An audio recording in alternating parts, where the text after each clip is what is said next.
Doctor case में CBI के हाथों सबसे बड़ी लीड और सबसे बड़ी सुराग हाथ लग चुकी है। सीबीआई के हाथ वो सबसे अहम वीडियो हाथ लग गया है जिसे सीबीआई लगातार बीते कई दिनों से प्रयास कर रही थी और इस वीडियो के मिलने के साथ ही सीबीआई के हाथों रात भर में एक के बाद एक अपने सभी गुनाहों को कबूल कर लिया और कई अहम तथा और भी बड़े खुलासे किए। जी हाँ, बता दें कि संदीप घोष जो सीबीआई ने पहले ही जिसे अरेस्ट कर लिया था, उसने अपनी सारी वारदात, उस रात की सारी वारदात को एक के बाद रोते हुए कबूल कर चुका है। इतना ही नहीं, संदीप घोष ने अपने फ़ोन में बनाई हुई इस वारदात की सारी वीडियो से भी पर्दा उठा दिया है। इस मामले को सबसे अहम सबूत सीबीआई को मिल गई है।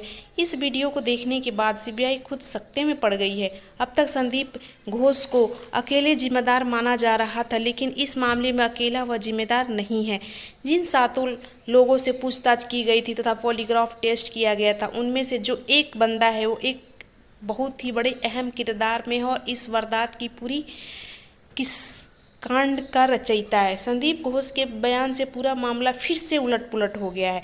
दोस्तों, सीबीआई ने संदीप घोष को बड़े सबूतों पर ही गिरफ्तार किया था। जब आप भी वो वीडियो देखेंगे तो आपके भी रोंगटे खड़े हो जाएंगे। संदीप घोष ने जब अपनी बात सीबीआई के सामने रखा तो सीबीआई का भी सर चकरा गया कि अब तक वह जानकारी मिली थी वह बिल्कुल इस वारदात से अलग थी और असल में कुछ और ही था। संदीप घोष के बयानों से यह पता चला कि दरिंदगी का यह इरादा उनका बिल्कुल नहीं था, परंतु इतना ज़रूर था कि जो हॉस्पिटल में चल रहे इनलीगल गतिविधियों के बारे में उस लेडी डॉक्टर की जो ट्रेनी डॉक्टर थी उन्हें मिला था, उनका मुंह बंद कराना है। संदीप घोष ने यह भी कहा कि डॉक्टर बिटिया के पहले भी इस मामले से दूर रहने की सलाह दी गई थी और यह भी कहा था कि अगर वह चाहे तो इस मामले को रफा दफा कर सकती हैं, कुछ पैसे ले लें। लेकिन डॉक्टर बिटिया ने इस मामले को खारिज करते हुए इसका विरोध किया और कहा कि अगर यह इनलीगल वर्क बंद नहीं होगा तो आगे इस मामले को उठाएंगी।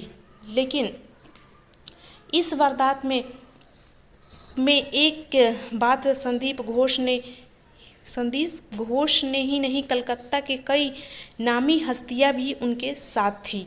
जब संदीप घोष ने यह बात बाकी जो रेपिस्ट हैं उन्हें बताई कि एक ट्रेनी डॉक्टर इसका विरोध कर रही हैं, तब इस कांड को तैयार किया गया। 9 अगस्त को यह किया गया कांड प्री प्लान था और इसका मुख्य उद्देश्य था कि डॉक्टर बिटिया को किसी तरह जो बात पता है वो किसी और तक ना पहुंचे और उसे दबाने के लिए ये कांड हुआ। संदीप घोष ने बताया कि सेमिनार हॉल की कुंडी जानबूझकर तोड़ के अलग कर दिया गया कि कोई उस दरवाजे के अंदर ना जाए या कोई समझे कि ये दरवाज़ा टूटा हुआ है तो उसके अंदर नहीं ठहरे या रुके, और इसलिए भी उस दरवाजे को तोड़ा गया कि अगर कुछ उस पर कांड किया जाए तो उस पर नज़र रखा जा सके।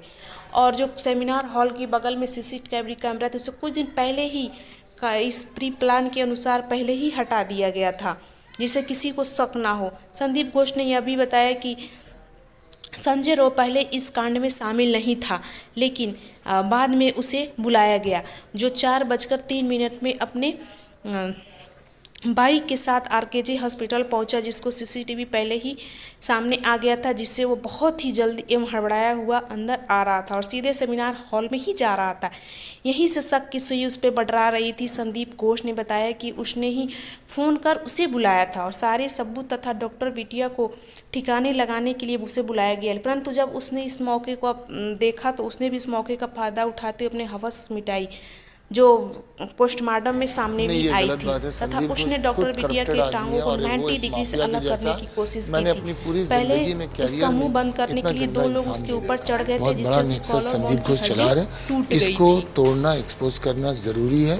कोलकाता के आरजीकर मेडिकल कॉलेज में हुई दिल दहला देने वाली घटना ने पूरे चेहरा बिगड़ गया था। आंखों का जो चश्मा उसने पहन रखा था उसका कांच उसके अंदर घुस गया था, जो पोस्टमार्टम में सामने आई थी। इतना ही नहीं, इसमें राजनीतिक हस्तियां भी शामिल हैं, ये भी बात सामने आई है, लेकिन हो सकता है कि अभी इस मामले में राजनीतिक हस्तियां सामने नहीं आ रही, सीबीआई सामने नहीं लाना चाह रही है, क्योंकि वो संदिग्ध में उनके लटकी हुई है और वे चाहते हैं कि पूरी प्रूफ के साथ वे उन्हें अरेस्ट करें। राज्य सरकार इस गतिविधियों में धीमी हो, लेकिन केंद्र सरकार और हमारी जो सरकार है वो इसके प्रति बहुत ही अवेयर है और दोषियों को सज़ा ज़रूर मिलेगी। अगर आप ऐसे ही खबरों से रूबरू होना चाहते हैं तो हमारे चैनल को लाइक, शेयर और सब्सक्राइब करना ना भूलें।